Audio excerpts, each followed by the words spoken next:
internationally recognized legal basis to solve the conflict in Ukraine. But today, the reality is quite different. Russia is choosing the path of confrontation in spite of the incessant efforts to achieve a de-escalation over the last few weeks and the last few days, notably by President Macron working with the German Chancellor. We are continuing these efforts, and we call on Russia to match its words with its deeds when it claims to be in favor of dialogue, and to go back on its decision to recognize the separatist entities. With our European partners, we are preparing targeted sanctions against those who took part in this illegal decision. In the context of the heightened tensions on Ukraine's borders provoked by the strengthening of Russian military activity, we are concerned by this additional step in the destabilization by Russia and by the threat that weighs on European security. France welcomes the restraint that Ukraine has shown in these difficult circumstances. We express our full solidarity with the people and the government of Ukraine. We call on Russia to refrain from any other actions of destabilization, notably those that may undermine the security and the safety of civilian populations and put them in danger. We are particularly concerned by the decision of President Putin to send the army to the separatist territories under the pretext of peacekeeping. This would be another flagrant violation of Ukraine's territorial integrity. President, France will continue to mobilize in support of the sovereignty and territorial integrity of Ukraine within its internationally recognized borders. Thank you. I thank the representative of France. I now give the floor to the representative of India.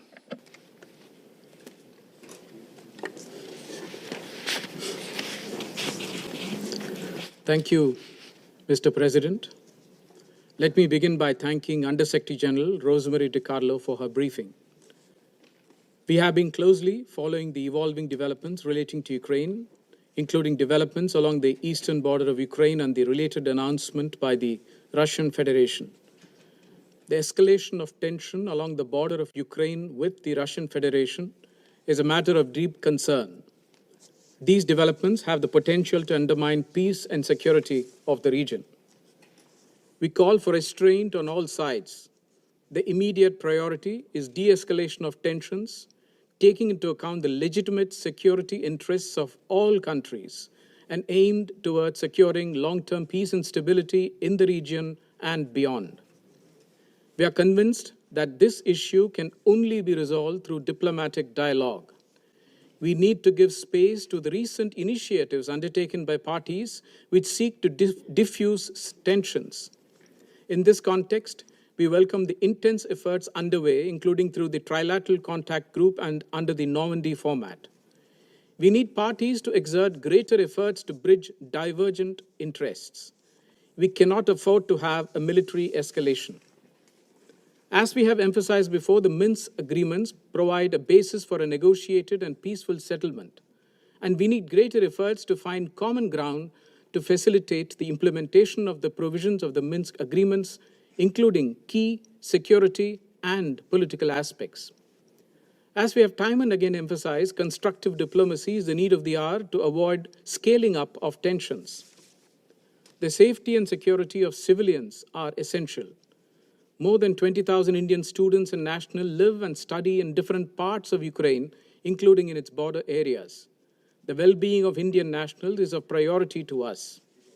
In conclusion, we strongly emphasize the vital need for all sides to maintain international peace and security by exercising the utmost restraint and intensifying diplomatic efforts to ensure that a mutually amicable solution is arrived at the earliest. I thank you. I thank the representative of India for his statement. I give the floor to the permanent representative of Brazil. Thank you very much, Mr. President. Let me start by thanking USG Rosemary DiCarlo for the updates she has brought to the Council tonight. Mr. President, when this organization was established in 1945, it entrusted the Security Council with the primary responsibility for the maintenance of international peace and security. Tension in and around Ukraine is being aggravated on a daily, indeed hourly, basis, making this habitual quotation from the Charter of extraordinary importance and relevance. We are all aware how critical the situation has become. Brazil is following the latest developments with extreme concern.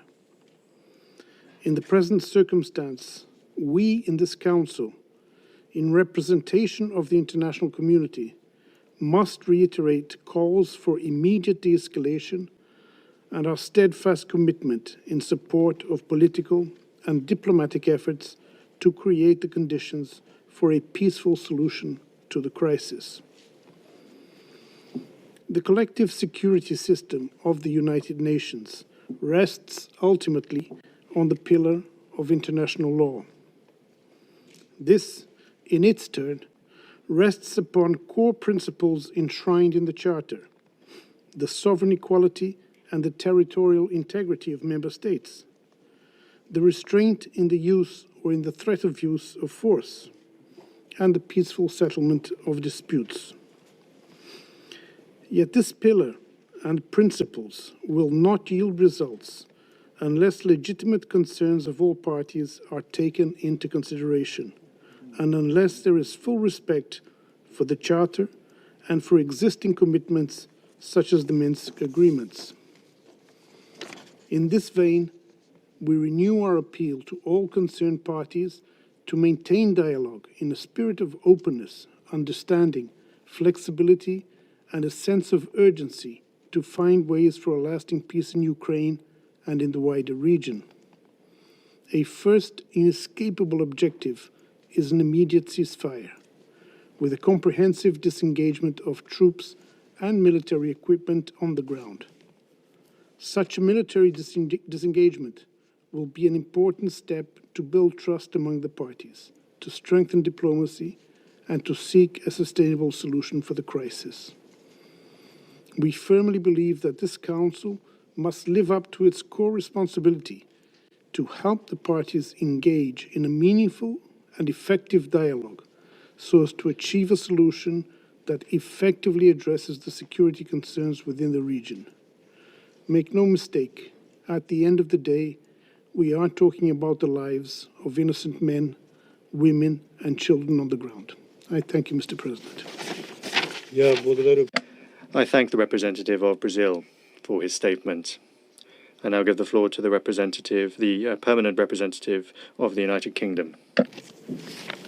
Mr. President, we meet this evening because earlier today, President Putin announced the Russian Federation's recognition of the independence of the so-called Donetsk People's Republic and Luhansk People's Republic, and issued a decree to send Russian military forces into Ukraine as so-called peacekeepers. Colleagues, the actions Russia has chosen today will have severe and far-reaching consequences. First, to human life. An invasion of Ukraine unleashes the forces of war, death, and destruction on the people of Ukraine. The humanitarian impact will be terrible on civilians fleeing the fighting. We know that women and children will suffer most. Second, to the sovereignty and territorial integrity of a UN member state, which is protected and guaranteed by the UN Charter. As the Secretary-General said earlier, Russia's decisions are a violation of the territorial integrity and sovereignty of Ukraine, and inconsistent with the principles of the UN Charter. Third, to international law. The actions taken today make mockery of the commitments Russia has made through the Budapest Memorandum and the Minsk agreements, endorsed by Security Council Resolution 2202. In seeking to redraw borders by force, Russia's actions show blatant contempt for international law. The United Kingdom will be announcing new sanctions on Russia in response to its breach of international law and attack on Ukraine's sovereignty and territorial integrity. There will be severe economic consequences to its actions. Colleagues, now more than ever, the Council must shoulder its responsibilities for peace and security and defend the principles of the UN Charter. The Council must be united in calling on Russia to de-escalate immediately, in condemning aggression against a sovereign nation and defending the territorial integrity of Ukraine, in calling on Russia to respect its obligations under the Charter to the peaceful resolution of disputes. Russia has brought us to the brink. We urge Russia to step back. I thank you. I thank the representative of the United Kingdom for her statement. I now give the floor to the representative of Mexico. Señor Presidente. President, we are grateful for the briefing by the USG on the current situation in Ukraine. We are following with concern the recent developments in the situation in the east of Ukraine. In these circumstances, it is critical that those actions exacerbating this crisis cease. The Security Council, through Resolution 2202, supported a range of measures as the only way to resolve the situation in the east of Ukraine. This resolution must be respected. Specifically, in this particular case, three fundamental principles of the UN Charter are being violated: refraining from threatening to use or using force in international relations, respect for the territorial integrity and political independence of states, and non-intervention in the internal affairs of states. It is therefore unacceptable that over the last few days, the shellings, explosions, and other ceasefire violations have increased, according to reports from the OSCE monitoring mission. We urge the parties to immediately end these actions. We wish to recall that in this same room a few days ago, Russia made a categorical statement saying that they would not invade Ukraine. We hope that they will comply fully with that statement. Mexico reiterates its commitment to the respect for the sovereignty, political independence, and the territorial integrity of Ukraine within its internationally recognized borders, pursuant to the United Nations Charter, international law, and the relevant resolutions of the UN Security Council and General Assembly, particularly resolutions 2625 and 3314. We once again reiterate our appeal to resume the path of de-escalation, diplomacy, and dialogue. Thank you very much. I thank the representative of Mexico for her statement. I give the floor to the permanent representative of Ireland. Thank you, Mr. President, and I also want to thank Under Secretary General De Carlo for her briefing. Mr. President, we meet tonight at a moment of great danger for the people of Ukraine, for peace and security in Europe, and for the international norms and principles that all of us around this table have a responsibility to defend. It's a moment we had hoped to avoid, a moment that should have been averted by diplomacy and dialogue. We must respond to it by speaking clearly and honestly about this grave situation and how we can resolve it peacefully. So let me be clear about where we stand. Ireland's commitment to Ukraine's sovereignty and territorial integrity within its internationally recognised borders is unwavering. Ireland believes in and is fully committed to the core principles enshrined in the UN Charter. These include the sovereign, equality, and territorial integrity of states. Ukraine has the same fundamental right as every other sovereign and independent state to choose its own foreign policy and to ensure the security and defence of its own territory.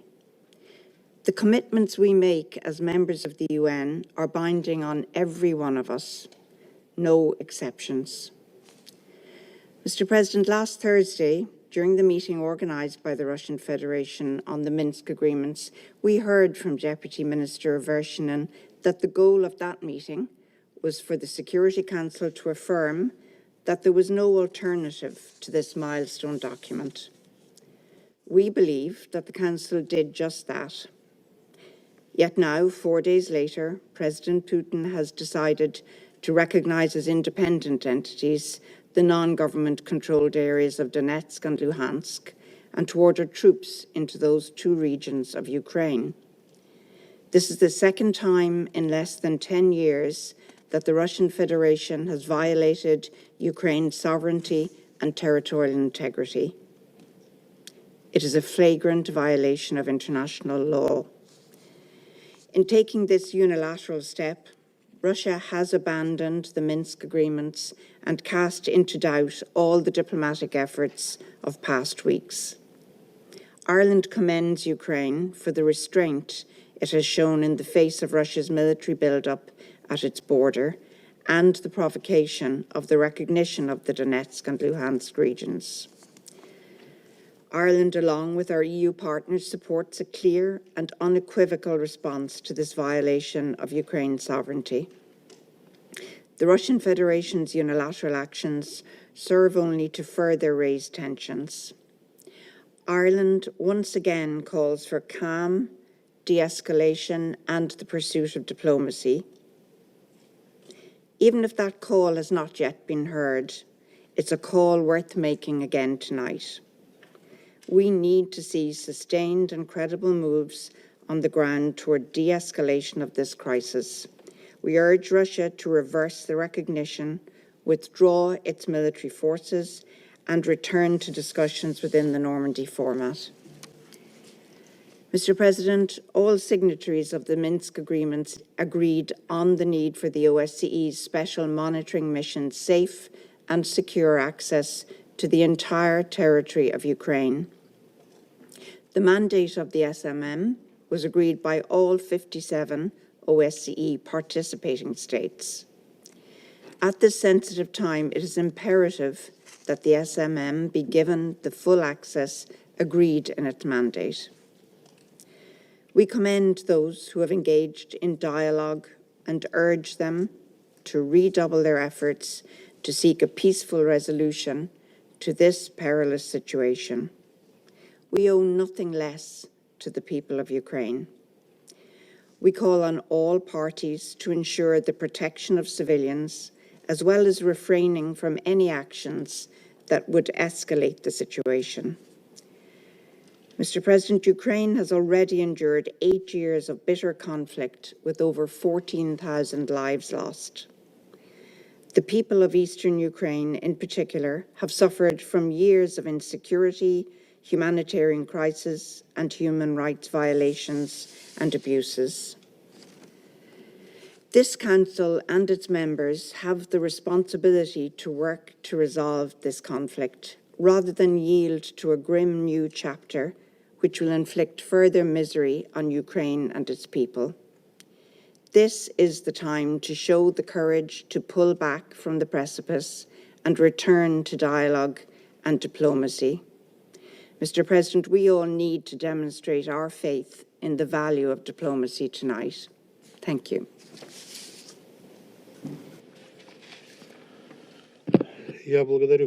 I thank the representative of Ireland for her statement. And I give the floor to the permanent representative of the United Arab Emirates. Thank you, Mr. President. And at the outset, I'd like to thank Under-Secretary General for Political and Peacebuilding Affairs, Ms. Rosemary DiCarlo, for her updates and briefing this evening. And I'd like to refer to the statement that the UAE delivered in this chamber on 17th February on the same subject. I'd like to emphasize once again the importance of de-escalation and restraint to maintain regional and international security and stability. We believe now is the time to engage constructively and in good faith to address the current situation and mitigate its impact, of course, on any civilians and civilian infrastructure, and to chart a diplomatic path forward. Mr. President, the UAE reiterates the importance of dialogue, as others have said, de-escalation, diplomacy, and to continue all efforts to reach a peaceful solution consistent with international law and the Charter of the United Nations, particularly the principles of territorial integrity, independence, sovereignty, and good neighbourliness. And we believe the Minsk agreements form a good basis for that. And that adherence to these principles is indeed a sustainable pillar of a peaceful pathway forward, and I thank you. I thank the representative of the United Arab Emirates for her statement. I give the floor to the permanent representative of Kenya. Thank you, Mr. President. I thank Under-Secretary General Rosemary DiCarlo for her briefing. We meet tonight on the brink of a major conflict in Ukraine. The diplomacy we urged on the 17th of February is failing. The territorial integrity and sovereignty of Ukraine stands breached. The Charter of the United Nations continues to wilt under the relentless assault of the powerful. In one moment, it is invoked with reverence by the very same countries who then turn their backs on it in pursuit of objectives diametrically opposed to international peace and security. In the last two meetings on the situation in Ukraine and the buildup of forces by the Russian Federation, Kenya urged that diplomacy be given a chance. Our cry was not heeded, and more importantly, the Charter's demand for states to settle their international disputes by peaceful means in such a manner that international peace and security and justice are not endangered has been profoundly undermined. Today, the threat or use of force against the territorial integrity and political independence of Ukraine has been effected.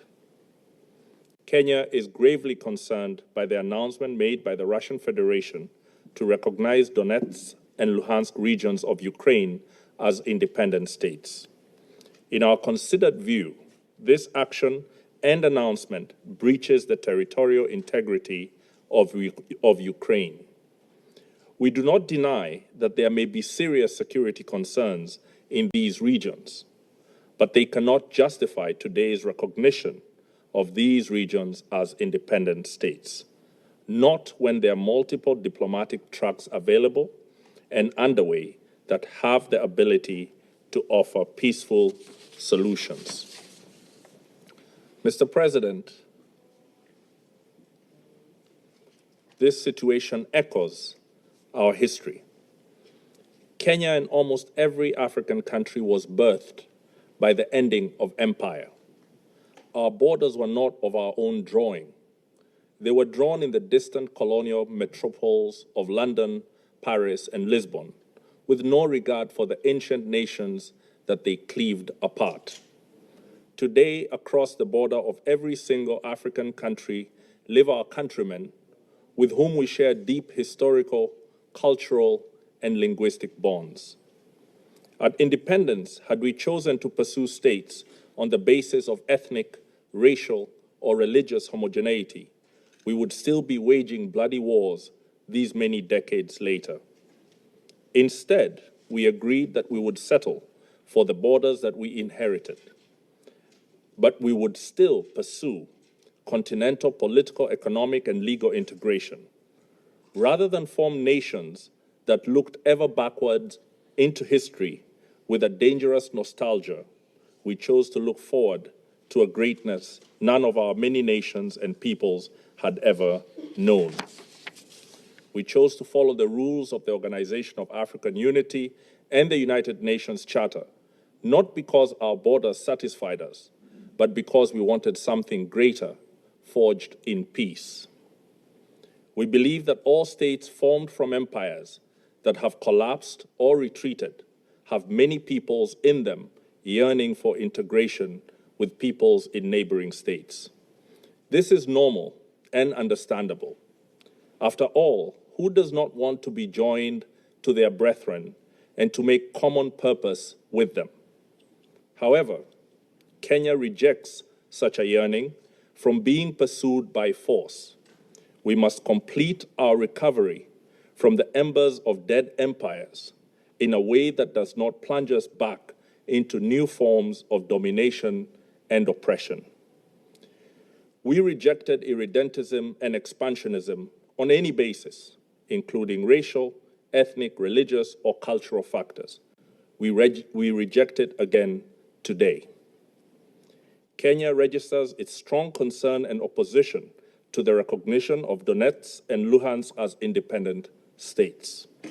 We further strongly condemn the trend in the last few decades of powerful states, including members of this Security Council, breaching international law with little regard.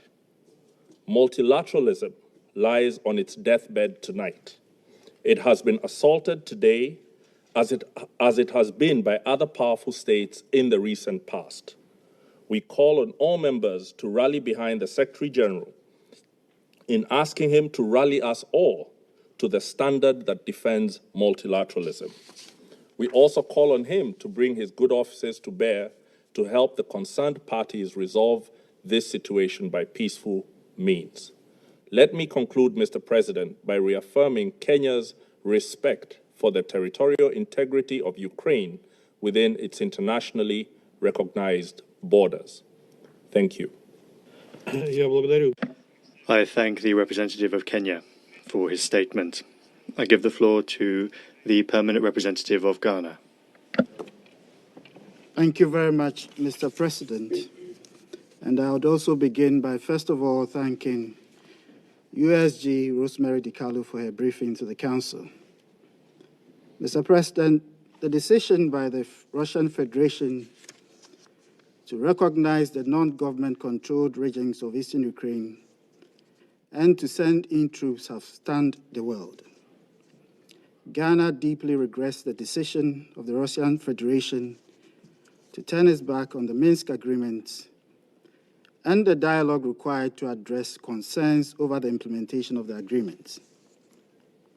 When Ghana joined this organization in 1957, we were under no illusions that the international order was perfect. However, we were convinced, and still are, that the principles of sovereign equality of states, which constitute the basis of this organization and our multilateral order, is the veritable foundation for a stable world. We believe that the United Nations represents the best attempt at maintaining peace across the nations, forging relations and cooperation between and among our peoples, and holding forth the prospect of a better tomorrow. It is for this reason that Ghana, like many other members of the organization, has solemnly committed itself to uphold the Charter and international law. We believe that through multilateralism we can improve cooperation to make the world a better place for its citizens and for generations unborn. Through this organization and our common actions on principles such as self-determination within the context of the United Nations, The countries that existed under colonial rule have been assisted to become sovereign and politically independent states. By its sheer convening power, this organization has set out a pathway for dialogue for all its members, regardless of differences in political ideology, and encourage the development and maintenance of friendly relations. By the actions of this organization, the rights of people across the world have become more respected by their governments and their well-being better guaranteed. Mr. President, I will be clear. Ghana supports the internationally recognized borders of Ukraine, the borders of which it joined the United Nations as a bona fide member. We do not support any actions that violate Ukraine's sovereignty, political independence, and territorial integrity. By our principles, Ghana does not recognize any entity outside of the clear arrangements that have been established by the Charter and the principles of international law for the recognition of states. As an international community, we have pulled back from many dangerous scenarios when logic and reason have prevailed. And on this occasion, we re-echo the voice of the Coalition of Peace for Restraint by all parties. While the sound of war may be loud, the voice of peace runs deeper. We urge restraint on all unsettled but accepted situations across the globe and remind member states of the need to protect the collective security mechanism, which requires adherence to the core principles of the Charter and international law. The true test of greatness lies not in one's ability to use power, but in the capacity to constrain its use when that would be an obvious choice by those of a lesser capacity. We hope that within this Council, and perhaps outside of it too, we shall find a resolution of the existing situation in Ukraine and in a manner that does not impair the mechanisms for peace.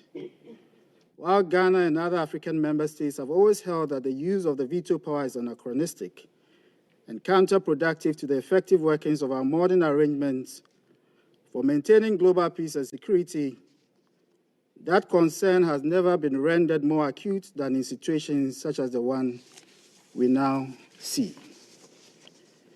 Even though it may be enough on many occasions to say that we are against the actions of a member state, that goes against the international norms. On this occasion, we are all required to do more in reaffirming our common commitment to the purposes and principles of the Charter.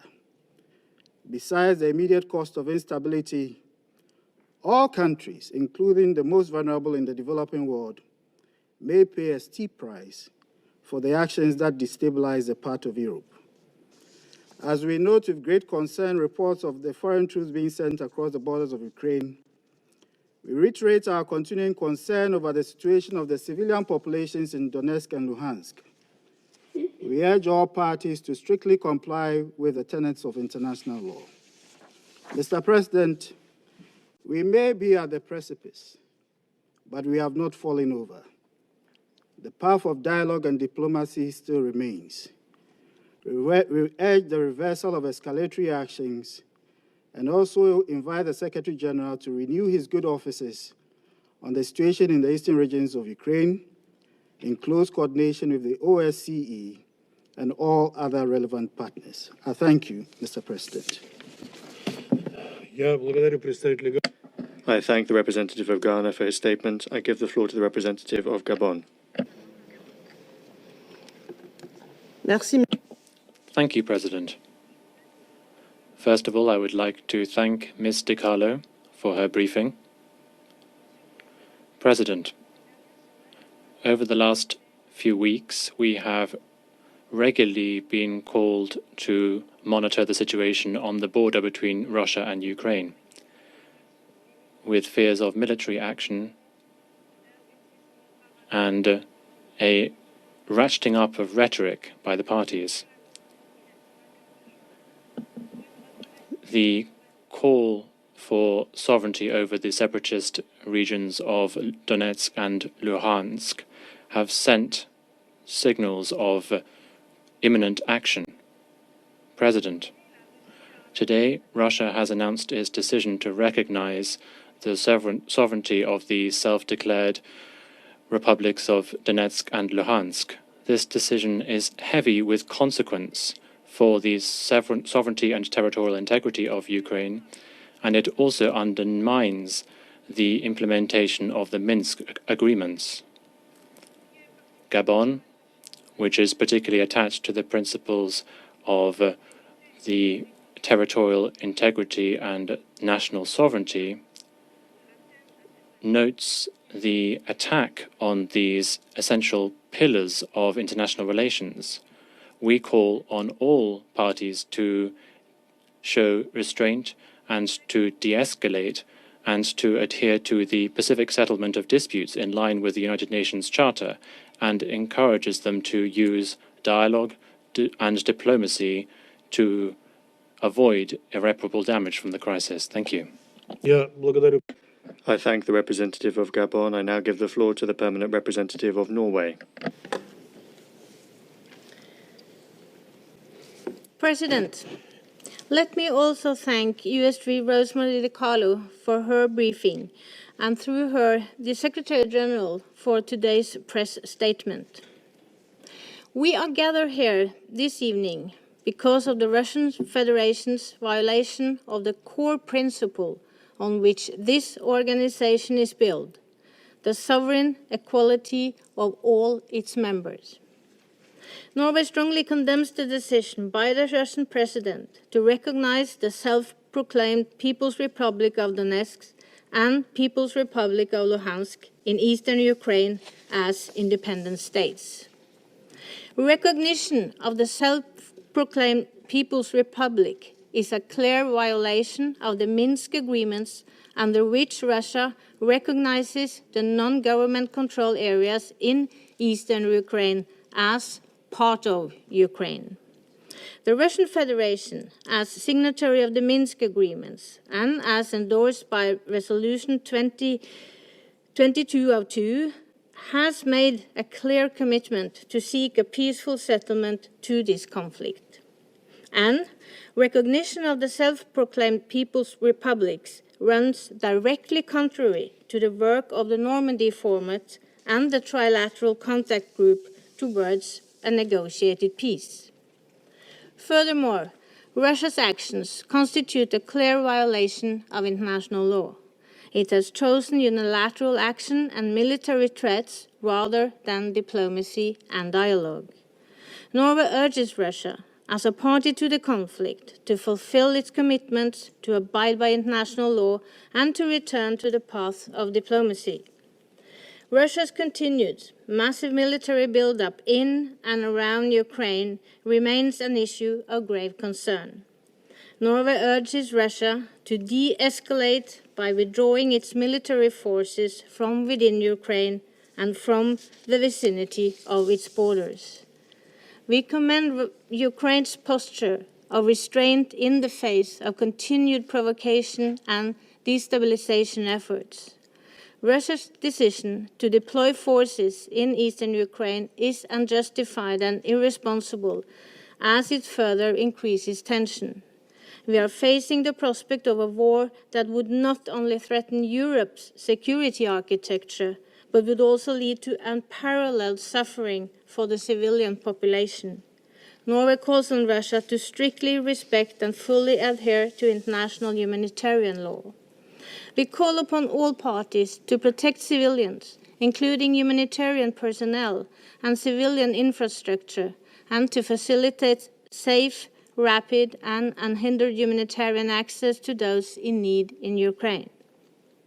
President, let me conclude by again reiterating Norway's unwavering support for Ukraine's sovereignty and territorial integrity within its international recognized borders. Let me finally recall the principles and purposes of the UN Charter, which are now under threat by the action of the Russian Federation in and around Ukraine. Thank you. I thank the representative of Norway for her statement. I give the floor to the permanent representative of China.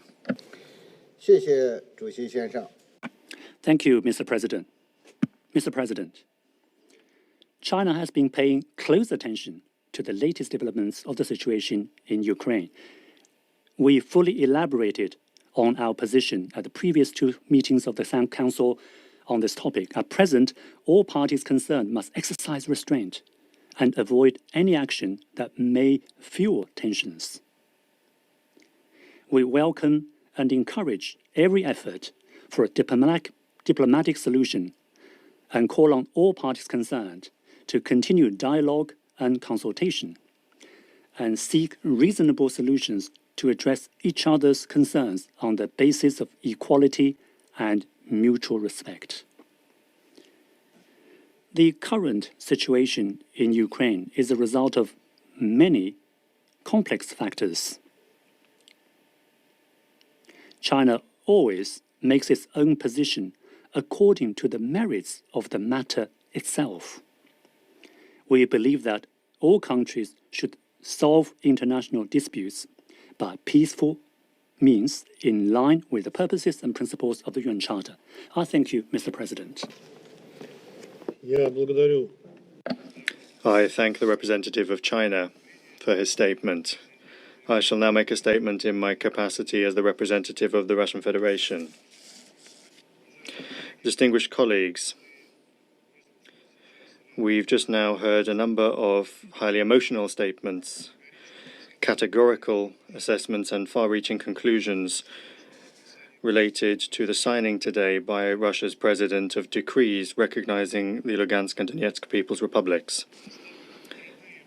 I'll leave the direct verbal assaults against us unanswered. Now it's important to focus on how to avoid war and how to force Ukraine to stop the shelling and provocations against Donetsk and Lugansk. From the statements of a number of our colleagues, one may get the impression that Russia's recognition of the LPR and the DPR took place suddenly, for no reason at all. Of course, that's not the case. It should be remembered that the DPR and the LPR declared their independence from Ukraine back in 2014. But we only recognize them now, despite the high level of support for doing so, both in the republics themselves and in Russian society from the very beginning.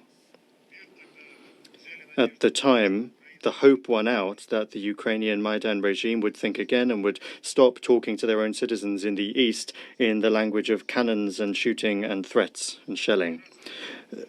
Time and again, we firmly asked Kiev to listen to the aspirations of the people living in Donbass and the Russian-speaking residents of the country, to respect their entirely legitimate desire to use their mother tongue and to teach their children in that language, and also to honor the memories of those who liberated the land from fascists rather than those who fought on the side of fascists and had a hand in the killing of hundreds of thousands of people during the Second World War. After Ukrainian military adventures butted up against the determination of the people of Donetsk and Lugansk to defend their lands, the Minsk agreements were signed and the package of measures was adopted with the aim of implementing it. There was once again hope for peace and that the Maidan authorities would be sensible, having exhausted the desire to submerge Donetsk and Lugansk in blood. There was a particularly great amount of hope invested in the election in 2019 of a new president of Ukraine, who promised at long last to establish peace in Donbass. However, those who hoped that the Ukrainian authorities would take a peaceful stance were unfortunately mistaken. Kiev not only very quickly returned to its bellicose rhetoric and continued the shelling of civilians, but also did everything it could to sabotage and ultimately destroy the Minsk agreements. And most importantly here is the flat refusal of Kiev to speak directly with the representatives of Donetsk and Lugansk, despite the fact that this requirement is a central structural element of the package of measures. An unambiguous confirmation of an unwillingness to engage in that dialogue is something we've heard repeatedly from Ukrainian leaders in the last few days, including from the permanent representative of Ukraine during the Security Council meeting that we convened on the 17th of February to discuss the implementation of the Minsk agreements. After that, it became clear once and for all that Ukraine did not intend to implement the Minsk agreements, and I would like to recall and remind my colleagues on the Security Council that in all other conflicts, be it Libya, Syria or Yemen, we all demand and call for direct dialogue between the parties to the conflict. And it's only in Ukraine, for example, the Ukraine that is for some reason an exception to this rule. From some statements today, one may understand that a number of our colleagues are ready to bury the Minsk agreements. However, I would like to remind you that when the Minsk agreements were concluded, the LPR and the DPR had already declared their independence. The fact that Russia today recognized that in no way changes the makeup of the parties to the Minsk agreements, because Russia is not a party to the Minsk agreements. We have repeatedly declared this, and in so doing, in this regard, nothing has changed. It's another matter that the Minsk agreements, part of the provisions of which were supposed to be implemented way back in 2015, have long been openly sabotaged by Ukraine with the backing of our Western colleagues. And today we can see that many colleagues want to sign up to the idea that the Minsk agreements are dead, but that's not the case. And Kiev is still bound to implement them. We remain open to diplomacy for a diplomatic solution. However, allowing a new bloodbath in the Donbass is something we do not intend to do. Unfortunately, we are forced to note the extremely negative role played in all of this by our Western colleagues, led by the USA. Instead of forcing Kiev to implement its obligations, they have merely been openly egging Ukraine on, repeating the meaningless mantra that the obligations under the Minsk agreement are not being implemented by Russia, which, as we've repeatedly underscored, is not even a party to the Minsk agreements.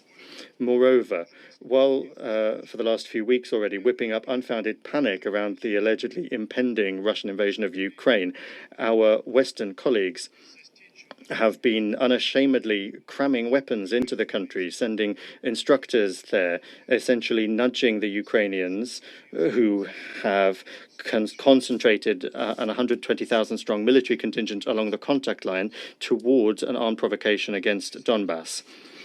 The joint efforts of the West and Ukraine have inflated an air bubble that simply had to burst.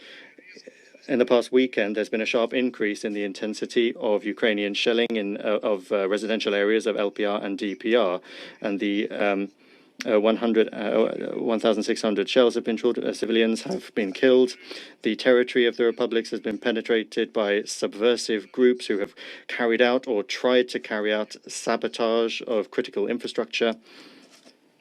As I already said, there are casualties from among the civilian population. The LPR and DPR have declared general mobilization. It's in Russia and not Ukraine that refugees have flooded to.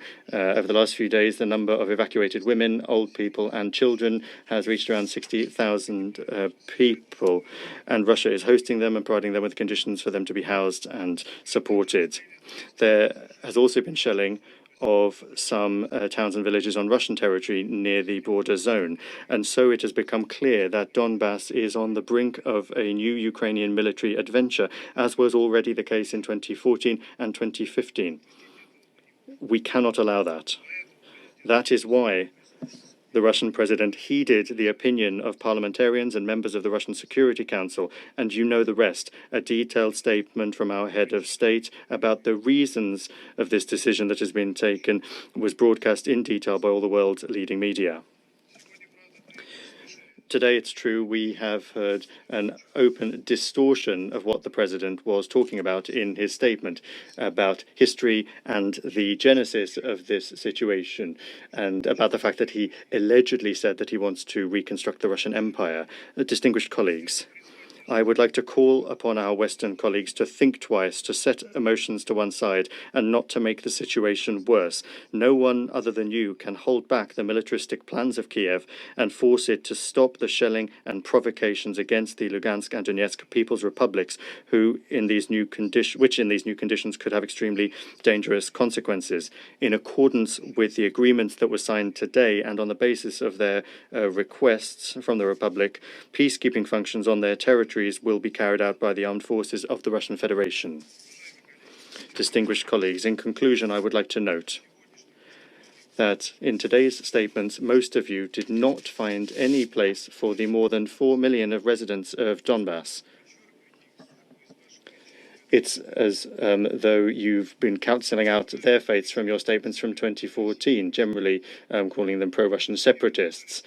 At the same time, you decided that the illegal coup in 2014 only wanted to discuss with the new authorities how their rights would be upheld. That was all they wanted to do. In the last few days, with the sharp intensification in military activity from the Ukrainian army along the contact line, the lives of hundreds of thousands of women, children, and elderly persons have once again, as in 2014 and 2015, ended up under real threat. And the main aim of our decision was to protect and preserve those people. And that is more important than all of your threats. Thank you. I resume my function as President of the Council. I now give the floor to the Permanent Representative of Ukraine.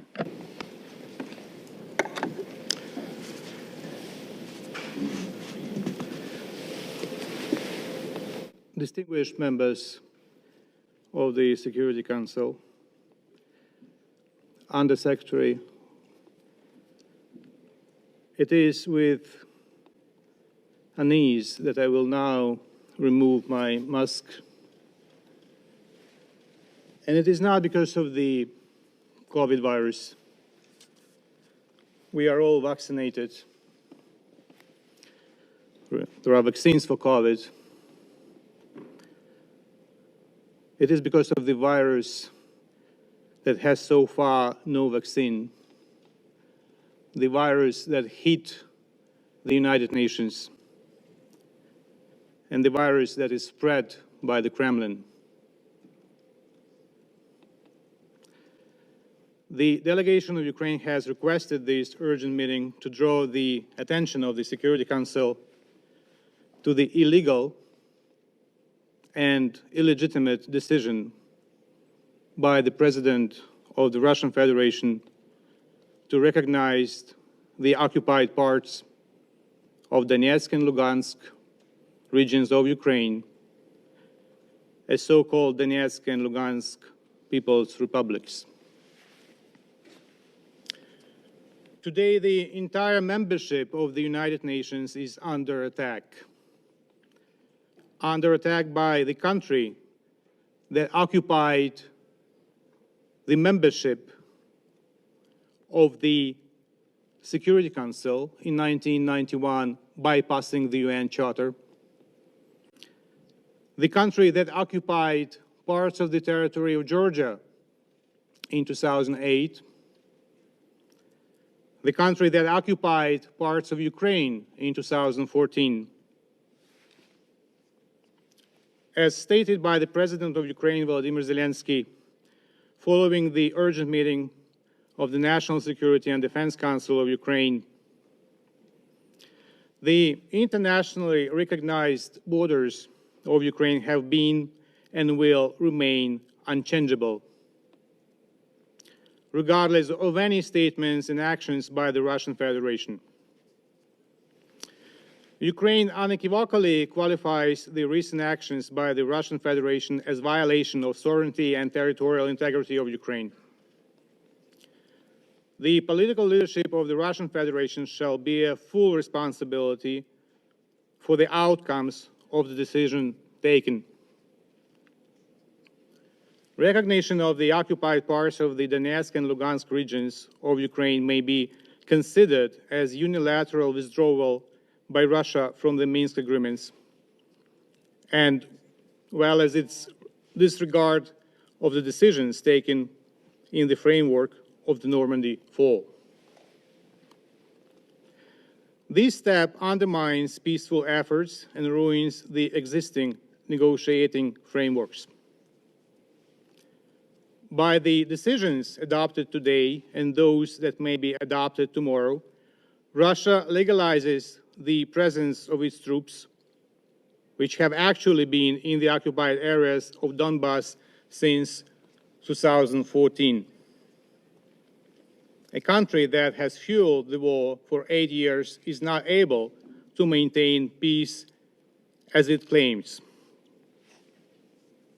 What will happen next? We want peace, and we are consistent in our actions. Today, the Ministry of Foreign Affairs of Ukraine has sent a request on the basis of the Budapest Memorandum to the guarantors of security of Ukraine, demanding immediate consultations. The meeting of the UN Security Council and the special meeting of the OSCE have been initiated. We insist on the full-fledged operations of the OSCE SMM to prevent provocations and further escalation. An emergency summit of Normandy 4 has been requested. We expect from our partners clear and efficient steps of support. It is critical to see now who is our true friend and partner, who is on the side of the UN Charter, and who will continue to deter Russia by words only. We are committed to a political diplomatic settlement and do not succumb to provocations. In accordance with Article 51 of the Charter, Ukraine has the inherent right to individual and collective self-defense. We are committed to a peaceful and diplomatic path, and we will stay firmly on it. We are on our land. We are not afraid of anything or anyone. We owe nothing to anyone, and we will not give away anything to anyone. There should be no doubts whatsoever, because it is not February 2014. It is February 2022. Another country, another army. One goal is peace. Peace in Ukraine, peace in Europe, global peace. Excellencies, we must do all we can to make sure that the problem of Donbass is resolved through implementation